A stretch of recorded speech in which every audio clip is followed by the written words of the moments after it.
They said they couldn't afford to raise both of us, but then they used my name to raise $85,000. My name is Leah. I was 12 when my parents dropped me off at a stranger's porch and never looked back. It started on a Tuesday. I was on the floor drawing clouds in a notebook that already had more eraser marks than sketches. My mom, Karen, called me downstairs in that overly sweet tone she used when she was about to do something terrible and wanted to soften the blow. Dad was already on the couch. They didn't look mad, they looked rehearsed. Sweetie, Mom said, smoothing her skirt like she was on camera. We've made a decision. We're going to take some time to travel. Just to reset as a family. I blinked. Okay, what about school? Oh, Claire will do online classes. Dad cut in. She's going with us. I looked at my little sister, Claire, the golden child with her piano ribbons and perfectly ironed dresses. And me? There was a pause, a little too long. We've found a really kind couple who agreed to host you, just for a little while, Mom said. You're more independent, Leah. You'll adapt. I wanted to scream, but all that came out was, why can't I come too? Dad sighed. This isn't about choosing, it's about survival. And right now, Claire needs consistency. It wasn't an answer, it was a script. The next morning, they packed my duffel bag with 3 outfits, a travel-sized toothbrush, and my worn-out sketchbook. They didn't cry, they didn't even come inside. I stood on the porch of a beige 2-story house with a sticky label on the bedroom door that said Leah. The woman smiled like she'd just adopted a rescue puppy. The man offered me orange juice. I wasn't thirsty.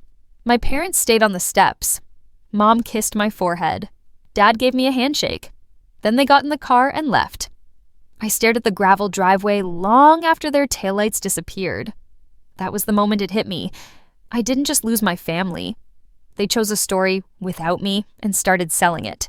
They didn't just abandon me, they rewrote our family's story like I was never in it. At first, I believed them. I thought maybe they really needed time to figure things out. Maybe they'd call, maybe they'd send a postcard from Paris or Bali or wherever they were reconnecting. I waited by the window every Sunday afternoon like it was a ritual. But weeks turned into months. Silence became the new normal. One evening, I was helping my foster mom, Ruth, clean up dinner when her husband Michael called me into the living room. You might want to see this, he said, laptop open on his lap. On the screen was a blog, my parents' blog. The Resilient Road, One Family's Journey to Heal. The header photo was a perfectly filtered shot of my mom and dad on a cliff somewhere in Santorini, Claire between them, smiling like a travel commercial. I froze. They were telling the world they had one daughter, Claire. No mention of me. Worse, they'd written an entire post about how Claire had survived a long-term illness and how it had inspired them to fundraise and live life to the fullest. There were donation links. One blog entry had over 300 shares. Another had $47,000 in contributions. I kept reading, hoping this was some misunderstanding. But then I saw it. A photo of me from 2 years ago. Same hair, same birthmark, cropped, filtered. Underneath it, a caption that said, "Our fighter. She taught us strength." I couldn't breathe. They didn't just leave me. They used me, and then erased me.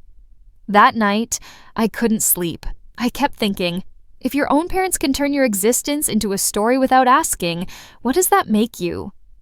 And honestly, I want to ask you, have you ever felt like someone rewrote the truth and left you out of the version they told the world?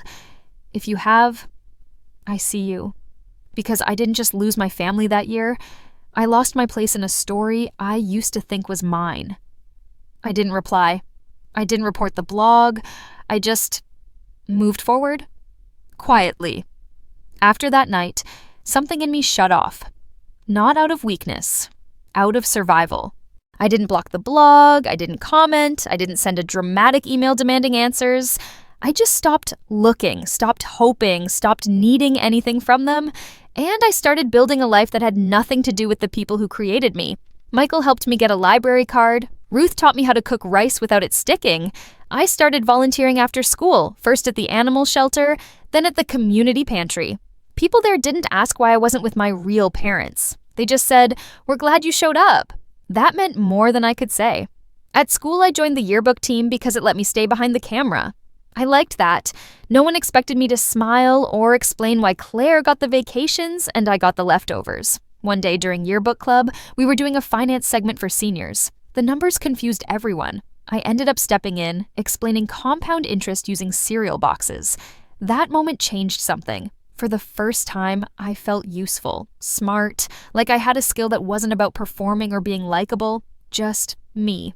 Clear, solid. Michael noticed too. He started giving me mini finance lessons at dinner. How to read a paycheck stub, how to track expenses, how credit scores worked. He never said why. I think he just knew I'd need it. By 16, I had a part-time job at a used bookstore. Quiet, cozy, full of people who preferred pages to conversation. It was perfect. I saved every penny. I didn't know exactly what I was saving for. College, maybe? A place of my own. A future where no one could say they gave me anything. That silence? The one people mistake for weakness? It was becoming a kind of power. And no, I never told Ruth and Michael the full story. They never asked for it either. They gave me space, stability, a chair at the table without a list of conditions.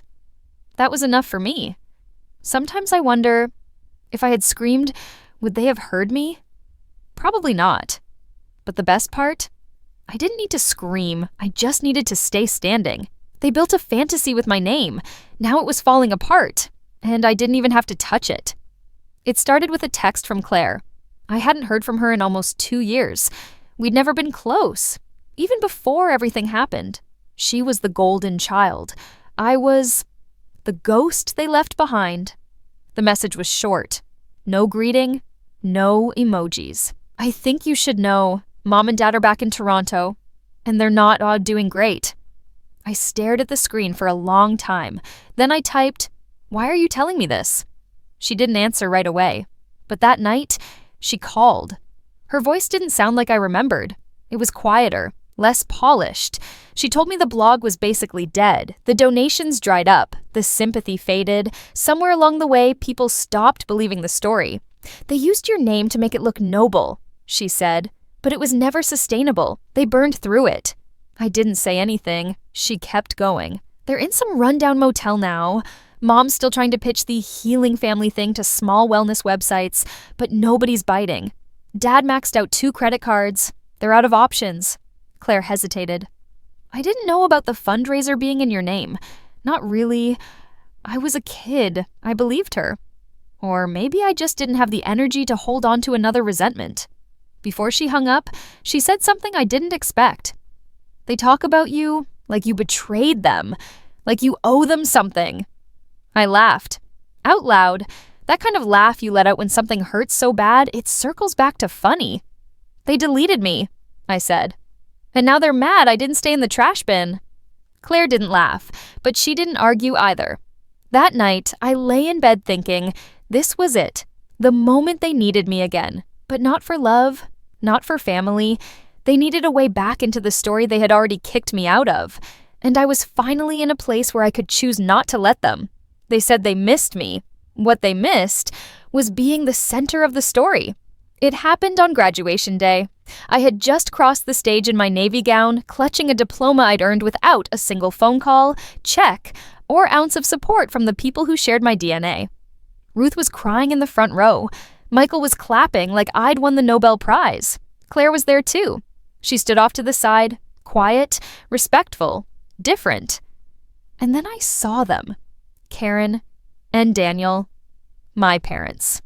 They stood near the back of the crowd, dressed like they belonged in a catalog, too put together, too polished. Like they'd rehearsed this moment in their heads and showed up expecting applause. Before I could turn away, Mom spotted me. She gasped, hands to her chest like some long-lost soap opera reunion was unfolding. "Leah," she said, stepping forward, "you look so grown up. We're so proud of you." Proud? I stared at her, at the woman who'd kissed my forehead before walking away from me at 12, so she could blog about healing. "Why are you here?" I asked, calm. Dad stepped in. "We thought this might be the right time to reconnect. Maybe talk about the future." Mom nodded. "We've made mistakes, but you've clearly done well. Maybe we could..." I cut her off. This isn't your moment. Their faces fell like someone had pulled the stage out from under them. Claire walked up beside me.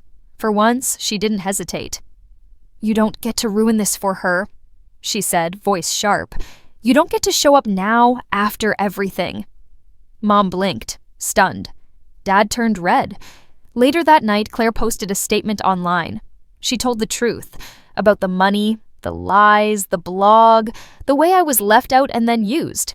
She didn't name them, but everyone who needed to know knew. The response was overwhelming. People started asking questions. Their old blog was flagged, donation links were removed. A wellness magazine pulled an article they'd written. And me? I didn't post anything. I didn't respond. I just went out for ice cream with Ruth and Michael, sat on a park bench, laughed at nothing. Because for once, I didn't have to prove anything. The truth had already done it for me. They stopped calling. I stopped waiting.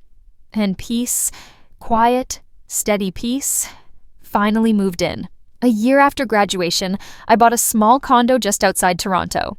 It's nothing fancy. 2 rooms, old tiles, a view of the laundromat across the street. But it's mine. I painted the walls soft green, got a secondhand bookshelf, framed my own art. Ruth brought over plants. Michael fixed the kitchen sink before I even realized it was leaking. Claire visits sometimes. We don't talk about the past. We talk about music, groceries, her cat. And my parents, they don't show up anymore. After Claire's post, they tried spinning their own version of the story, but no one bought it. The blog is gone. The donation links vanished. The sympathy dried up. Last I heard, they were still couch surfing, telling distant cousins about their ungrateful daughter. I don't hate them. I don't love them either. They are just people. Messy, selfish, small. And I've stopped carrying the weight of what they couldn't be. Instead, I teach now. Not full-time, but I run weekend workshops for teens in the foster system. Budgeting, job interviews, setting boundaries. It's small work, quiet work. But I know what it feels like to grow up thinking your voice doesn't matter. And if I can help even one girl realize she's not just background noise, it's worth it. Sometimes people ask me if I ever forgave them. I don't know how to answer that, because forgiveness isn't always a grand gesture or a final conversation. Sometimes it's just waking up in your own bed, brewing your own coffee, and realizing, I made it out, I'm okay, and they don't get to narrate my life anymore. And if you're listening to this, if you've ever been erased, pushed aside, or told you weren't enough, you're not alone. You never were. You're allowed to keep going, even if no one claps for you. You're allowed to choose peace over permission. You're allowed to say, I survived, that's enough.